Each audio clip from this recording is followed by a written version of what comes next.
wabarakatuh. Selamat pagi para peserta didik baru SMP Nurul Huda Gandrung Mangu. Apa kabar kalian hari ini? Sehat selalu ya. Selamat pagi juga untuk Bapak Ibu, orang tua, wali murid, para peserta didik baru yang ikut memantau masa pengenalan lingkungan sekolah. Alhamdulillah hari ini kita sudah sampai pada hari ketiga, hari terakhir. Sebelum itu, jangan lupa pesan ibu.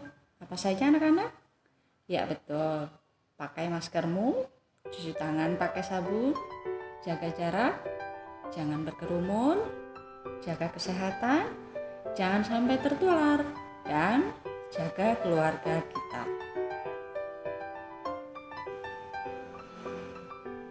Nah, pada kesempatan kali ini kami dari tim akan membawakan materi tentang pengenalan kurikulum 2013. Kurikulum yang sudah tidak asing lagi di dunia pendidikan. Nah, sebelumnya anak-anak, apa itu yang disebut dengan kurikulum? Ada yang sudah tahu? Ya, betul. Kurikulum adalah alat yang digunakan untuk mencapai pendidikan yang dinamis. Kurikulum juga bisa disebut sebagai pedoman dalam suatu pembelajaran bagi seorang pendidik untuk mencapai tujuan pendidikan. Yang selanjutnya, bagaimana dengan kurikulum 2013 atau yang sering disingkat dengan Kurtilas? Ada yang sudah tahu artinya? Oke, betul.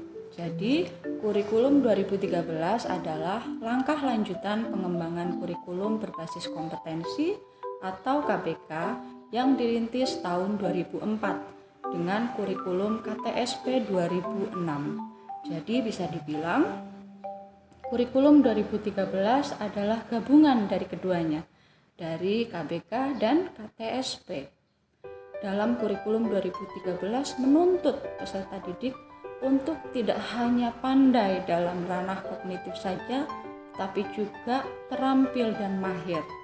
Kemudian selain itu, juga peserta didik dituntut untuk mempunyai sikap yang berakhlak mulia. Nah, selanjutnya adalah tahapan kegiatan dalam pembelajaran Kurtilas. Sama dengan kurikulum sebelumnya. Ada 3 tahapan ya. Yang pertama adalah tahapan pendahuluan atau kegiatan pendahuluan. Kemudian yang kedua adalah kegiatan inti dan yang ketiga adalah kegiatan penutup.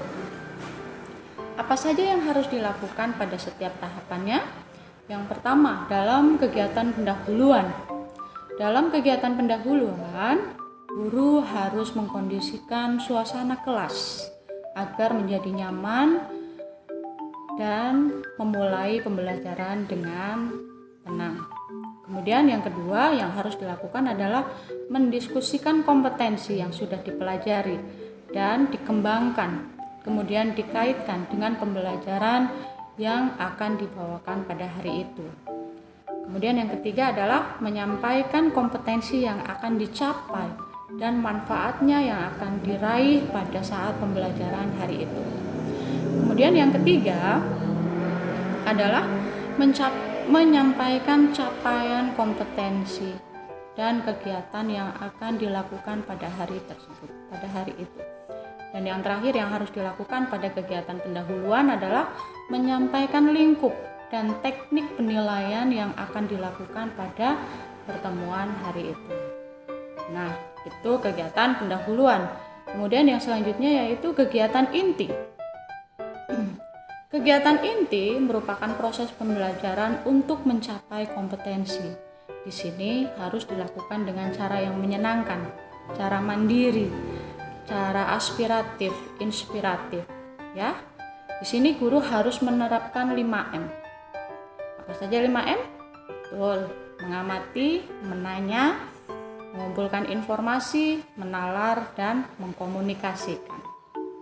Pada kegiatan inti, seorang guru harus memantau perkembangan sikap dari seorang murid, dari seorang peserta didik, dan semua peserta didiknya ya, yang harus dicapai pada KI 1 dan KI 2. Dan yang terakhir adalah kegiatan penutup.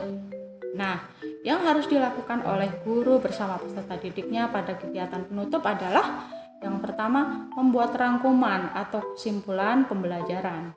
Kemudian yang kedua, melakukan refleksi terhadap kegiatan yang sudah dilaksanakan. Dan yang ketiga yang harus dilakukan adalah memberikan umpan balik terhadap proses dan hasil pembelajaran. Selanjutnya yang harus dilakukan guru dalam kegiatan penutup adalah melakukan penilaian. Kemudian melakukan tindak lanjut. Apabila seorang peserta didik belum mencapai kompetensi, berarti harus dilakukan remedial. Tetapi apabila seorang peserta didik sudah mencapai kompetensinya, berarti harus diberikan pengayaan.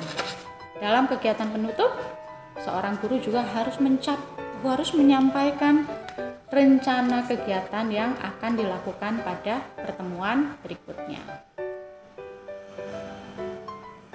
Nah, yang selanjutnya adalah mata pelajaran Kurtilas.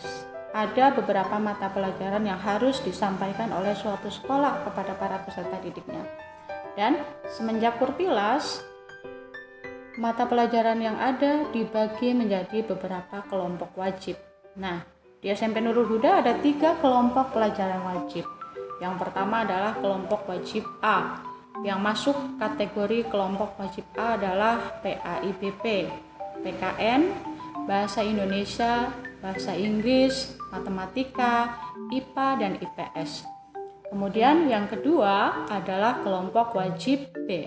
Nah, kelompok wajib B adalah seni budaya, PJOK, prakarya, dan bahasa Jawa. Dan yang terakhir adalah kelompok wajib C. Ini yang membedakan sekolah kami dengan sekolah lain. Kelompok wajib C berisi muatan lokal keagamaan, yang antara lain akidah akhlak, fikih, Quran hadis, dan bahasa Arab. Nah, selanjutnya anak-anak adalah penilaian dalam Kurtilas. Masih ingat pada waktu di SD kira-kira penilaiannya ada apa saja? Betul, ada 3 aspek yang harus dinilai dalam Kurtilas. Yang pertama adalah aspek pengetahuan.